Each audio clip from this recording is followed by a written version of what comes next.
बिस्मिल्लाहिर्रहमानिर्रहीम बिस्मिल्लाहिर्रहमानिर्रहीम।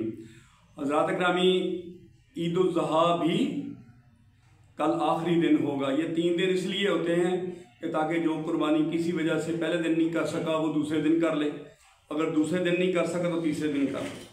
तो आज मैं हल्की सी आपके साथ एक बात करूँगा, लेकिन वो बात का वज़न बहुत ज़्यादा है। Effect of Qurbani on individual who is performing the Qurbani, this event, and effect of Qurbani on the society.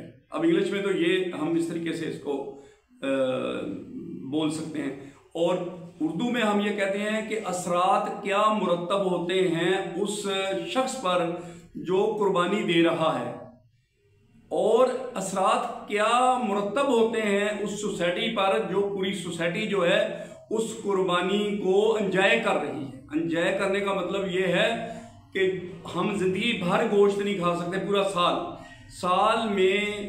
हकीकत में जितनी महंगाई है, जितनी बेरोज़गारी है, जितने मसाइल हैं, जितने वसाइल की कमी है, इनमें होते हुए मैं मिडल लोगों की बात करूंगा, जो बिलो द पॉवर्टी लाइन है उनकी तो बात ही कुछ और है, और उससे ऊपर वाले लोग जो हैं उनकी भी बात अपनी जगह पे है। ठीक है, हम किसी के बारे में बात उस लिहाज से नहीं करते, हम इसकी अफादियत की, इसकी वो जो है ना अफेक्ट की, ठीक है, इसकी फजीलत की बात करते हैं कि जब हमारे ऊपर कुर्बानी फ़र्ज हो गई, हमारे पास पैसे भी हैं और हमारे पास टाइम भी है, और हमने इरादा कर लिया, सबसे पहले नियत इरादा हमने कर लिया कि हमने कुर्बानी देनी है, तो इसके इफेक्ट उसी वक्त शुरू हो गए।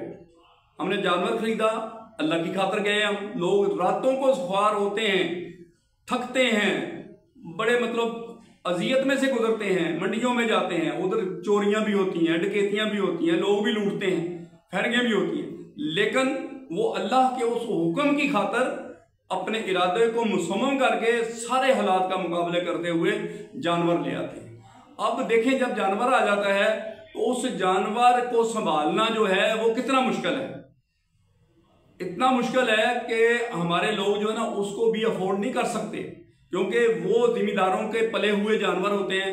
वहां पे उनके कलोल कुछ और होते हैं, वहां पे उनके रवैये कुछ और होते हैं, और जब शहर में आ जाते हैं तो वो ऐसे आंखें फाड़ फाड़ के देखते हैं कि ये हम कहाँ आ गए, तो वो किसी को नज़दीक नहीं आने देते, बच्चों को मारते हैं, जो बंदा उनके नेड़े जाए उनको मारते हैं, जो खुराक उनको दे रहा है उनके साथ वो उनका बड़ा जारहाना किस्म का रवैया होता है। लेकिन इन सब रवैयों को बर्दाश्त करने के बाद कुर्बानी का दिन आता है। अब हम भी मानूस उनसे हो जाते हैं, वो हमें प्यारे लगना शुरू हो जाते हैं, वही रवैया हज़रत इस्माइल अलैहिस्सलाम का हमारे ज़हन में आना शुरू हो जाता है। ठीक है जी, तो फिर हम उसको ज़िबा करते हैं। जब ज़िबा करते हैं तो जिसके नाम पे ज़िबा हो रही होती है वो भी रो रहा होता है, अंदर से तो रो ही रहा होता है, लेकिन कुछ ज़ाहिरी तौर पर भी रोना शुरू हो जाता है। तो ये अफेक्ट है कि हमारे दिल बड़े नरम हो जाते हैं इस कुर्बानी की वजह से। अब जहाँ तक खाने का, पीने का और खिलाने का ताल्लुक है, वो तो हमारे लिए वाज़ेह आर्डर है कि आपने अपने लिए कितना रखना है, अपने अहबाब के लिए, फिर गुरबा के लिए आपने एक मखसूस किस्म का वो कोटा रखा हुआ होता है, उस लिहाज से आपने वो बांटना है। ठीक है जी।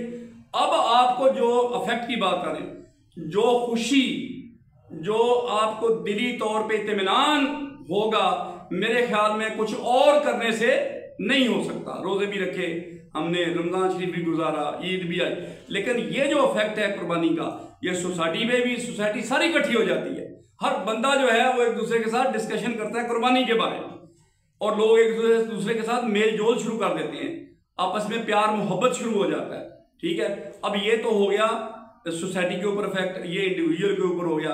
तो हम अल्लाह ताला से दुआ करते हैं कि या अल्लाह ताला हमारी कुर्बानियों को कबूल फरमा।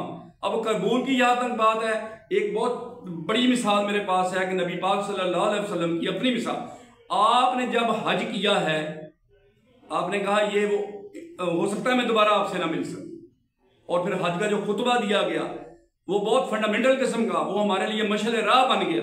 तो अब यहाँ पे पूरा बयान करना शुरू हो जाएंगे तो हमारा बयानिया कुछ लंबा हो जाएगा, तो हम इसको शार्ट करते हैं। हम अल्लाह ताला से दुआ करते हैं। अब नबी पाक सल्लल्लाहु अलैहि वसल्लम ने जब हज किया, उसके बाद नबी पाक सल्लल्लाहु अलैहि वसल्लम बीमार हुए, गर्दन तोड़ बुखार हुआ, اور آپ کی جو رحلت ہے، آپ کا جو وصال ہے، وہ رزلٹ آف دیٹ بخار ظاہری طور پہ، ویسے تو اللہ تعالیٰ نے آپ کو مہمان بنا کے بلا لیا، آپ کا ٹائم پورا ہو گیا 63 ایئرز آفٹر ایج، ٹھیک ہے جی.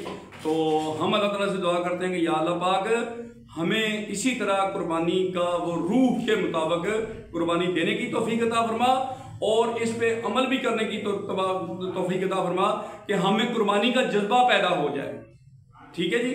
اور پھر ایک اور فلسفی میں آپ کو سمجھانا چاہ رہا ہوں کہ حکم ہے کہ آپ جانور کو جب ذبح کرتے ہیں تو باقی جو جانور ہیں ان کو نزدیک نہ باندھیں، ان کو پتہ چل جاتا ہے کہ ابھی ہمیں بھی یہ اس پروسیس میں سے گزارنا ہے، ٹھیک ہے.